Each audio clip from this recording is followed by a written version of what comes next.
As you know, I'm a big Land Rover fan and Range Rover fan in particular. So I had my fair share of classic Range Rovers, P38s and L322s, which to me is the best Range Rovers. I also own the later generation L405, but to me, the L322 is the actual successor of the original classic Range Rover. It's so iconic with these sharp lines, and for me, it has never aged, even though it's over 20 years. So I own a fair few of them, probably the best part of a dozen. Some I didn't keep for so long, some I kept for 8 years. The first time I started pretty much falling in love with the 322 was obviously the early 2003 model, and it was a new age in the car industry in general. Brand new generation of supercars, brand new generation of luxury cars. When you own and drive a L322, you can tell it was designed by BMW. Everything works 20 years later. A few issues, but nothing major compared to the previous generation, the P38, that not many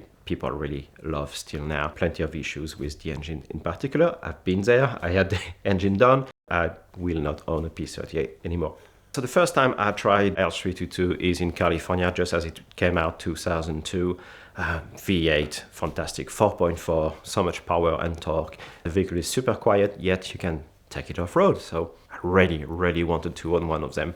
Back then I was still in my mid-20s, no way to afford one. But luckily, after a couple of years, I managed to buy one. I went to pick it up from a gentleman in Paris and drove it down to my house in Biarritz by the Spanish border. So drove it for about 6 to 8 hours.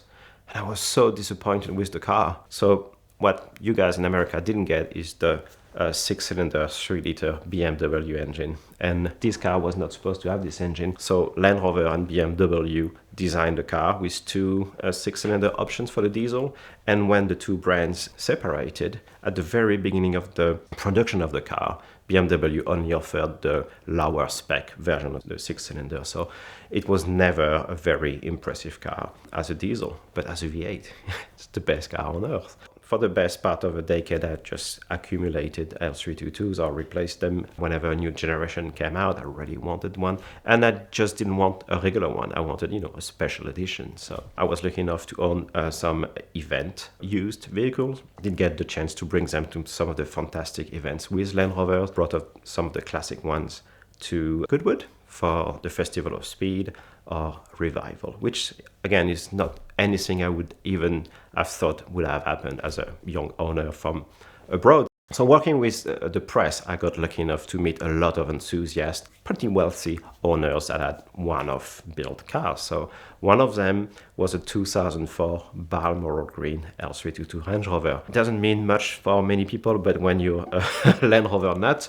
like we are, it is a very unique car. It is actually unique. So the owner really liked the 1984 classic Range Rover. They did a limited edition back then. It was Balmoral Green, which is a color most people would compare maybe with bird excrement. But I just loved it. And so it's this dull, solid green. And the interior back then in the 80s was beige velour and a few extra trims of wood, which back then was how you made a car more luxurious. You just add a little bit of wood. Forward 2004, the owner of this particular car wanted to recreate the Balmoral Green car on the new generation, the third generation Range Rover.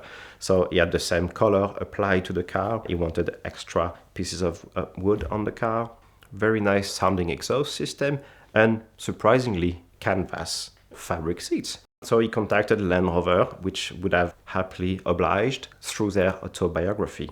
But it would have taken them 9 months to do it. So he decided to opt for another option, which was a very good option also using Overfinch, which is a British specialist doing very high-end customization for Land Rovers. He took delivery of a black Vogue L322, got it delivered to Overfinch, and so they did it. After a couple of months, he got his car. And I knew the car from early on its life. It was then sold to another owner who I contacted through the magazine to do a story. And I told him, if you ever part with this car, please let me know. I had no idea how I would have been able to afford it back then, but forward maybe 5-6 years later, contacted me and the car was mine.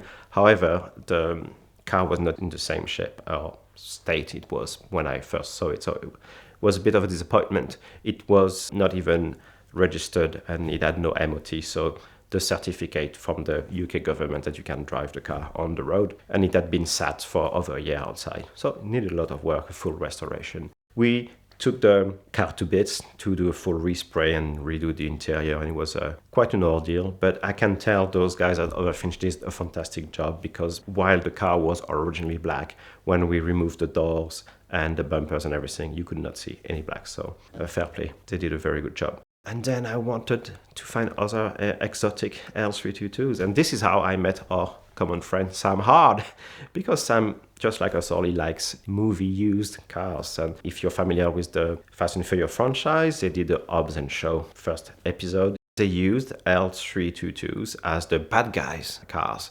So they had guns on top and a very special setup in the back. So when these came up for sale, my friend Mark and I decided, well, maybe we should get one each, because Sam has 2 of them for sale and then a third donor car here in America. So I gave him a call and I talked to this very nice guy, but very ferocious as far as pricing. So I tried to add bullion in, but it didn't work. However, we kept in touch, always saw him at shows and everything, and a relationship and friendship came out of it, so be it. But the funny thing is, back then he was telling me his friend Tavares wanted to buy them and then restore them like he did his other cars. But I was like, yeah, Sam, you're probably full of you know what. But no, he was right. So here we are, a few years later, the L322s are still for sale. I don't know what Freddie or Sam have plans for those vehicles, but I would love to maybe be more involved in any projects they will consider. Well, a lot of celebrities and VIPs love their Range Rovers. One of them is Jeremy Clarkson.